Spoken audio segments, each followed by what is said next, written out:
नमस्कार दोस्तों, स्वागत है आपके अपने चैनल ऑल एग्ज़ाम प्रिपरेशन में। आज के इस वीडियो में आपको मैं दक्षिण भारत का इतिहास करवाऊंगा। 100 साल का जो इतिहास है 100वीं ईस्वी से लेकर 300 ईस्वी तक, उसके बारे में बताऊंगा। संगम काल कहा जाता है इसे। चेर और चोल पंड्या का शासनकाल था इस टाइम। ठीक है, इसके बाद संगम काल क्या है? मेनली है 100 से लेकर 300 ईस्वी तक के समय काल को संगम काल के नाम से जाना जाता है। दूसरी से तीसरी शताब्दी में चोलों का प्रभाव देखने को मिला था, जिसे हम संगम काल में पढ़ेंगे। इसके बाद इनकी शक्तियाँ कम हो गई हैं और 9वीं शताब्दी में विजयालय लय के समय चोरों का फिर से उदय हुआ, जिसे हम दक्षिण भारत के प्रमुख राजवंश के समय डिस्कस करेंगे। अब हम बात करते हैं, हम संगम काल, चोर, चेर और पंड्या के बारे में डिस्कस करेंगे। यह मैप मैंने दिखा रखा है। यहाँ पर अरब सागर है, यहाँ बंगाल की खाड़ी है।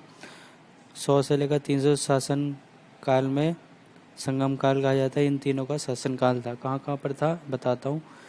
चेर, ये जो केरल का हिस्सा है, यहाँ पर चेर का शासन काल था। पंड्या तमिलनाडु के दक्षिणतम हिस्से और केरल में शासन काल था। और चोल, जहाँ पर आजकल चेन्नई है, उसके आसपास का जो हिस्सा है, वहाँ पर इनका शासनकाल था। संगम काल, प्राचीन काल में तमिल कवियों के द्वारा समय समय पर सभाओं का आयोजन किया जाता था और बहुत से विषयों पर विचार किया जाता था। इन सभाओं को संगम के नाम से जाना जाता है। ठीक है, संगम किसे कहा जाता है?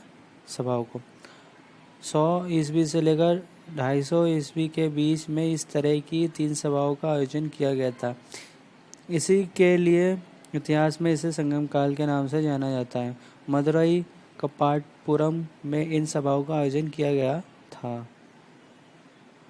ठीक है, संगम कालीन राज्य कृष्णा नदी के दक्षिण में स्थित प्रायद्वीपीय भारत, जिसे तमिलकम कहा जाता है, ये हिस्से थे। ये पूरा हिस्सा था संगम काल। चेर, पंड्या, चोल 3 राज्यों में डिवाइड था। चेर, चोल और पंड्या। चेर राज्य के बारे में बात करते हैं। चेर राज्य, चेर वंश जो था वो पांड्या के उत्तर और पश्चिम में कोचीन, दक्षिण में मालाबार क्षेत्र में फैला हुआ था।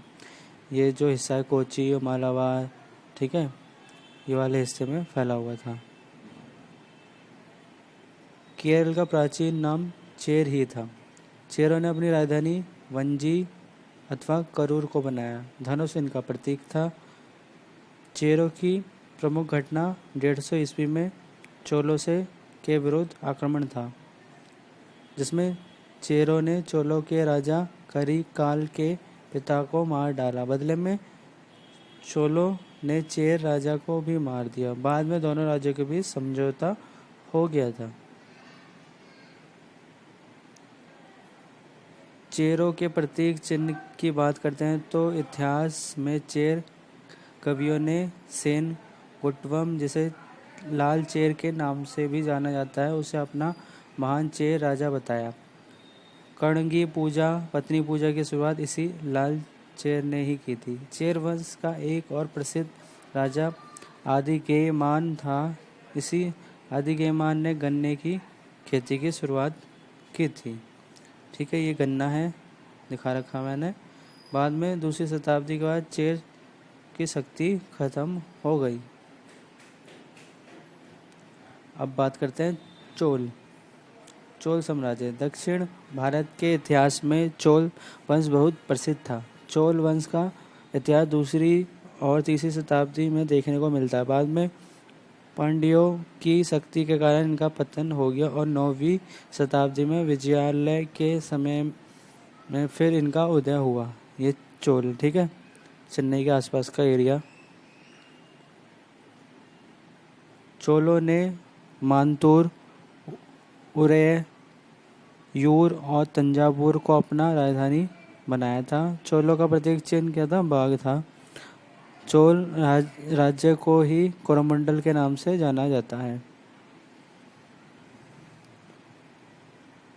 तीसरी और चौथी शताब्दी के समय चोल राजवंश में दो राजाओं का प्रभाव देखने को मिलता है।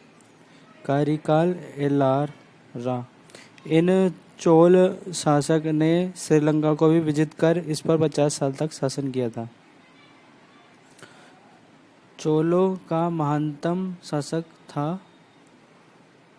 ये श्रीलंका से 12,000 गुलामों को बंदी बनाकर भारत लाया था और कावेरी के किनारे 160 किलोमीटर बांध का निर्माण भी इन्होंने कराया था। कार्यकाल प्रसिद्ध पुहार बंदरगाह कावेरी पत्तनम का निर्माण इसी कार्यकाल ने करवाया था।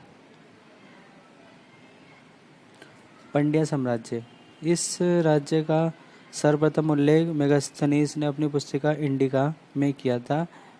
इस राज्य का शासन स्त्रियों के हाथ में ही था। मदुरई इसकी राजधानी थी। मदुरई में क्या स्थित है? मीनाक्षी मंदिर। प्रतीक चिन्ह मछली था।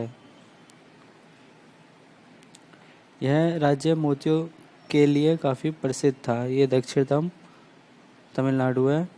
इस वंश का प्रसिद्ध शासक नेडियोन था। इसी ने समुद्र पूजा की शुरुआत की थी। आगे चलकर 5वीं शताब्दी के बाद पांडवों की शक्तियों की कमी हो गई। अब वीडियो पसंद आई तो आप लाइक शेयर सब्सक्राइब करें। ठीक है, थैंक्स फॉर वॉचिंग।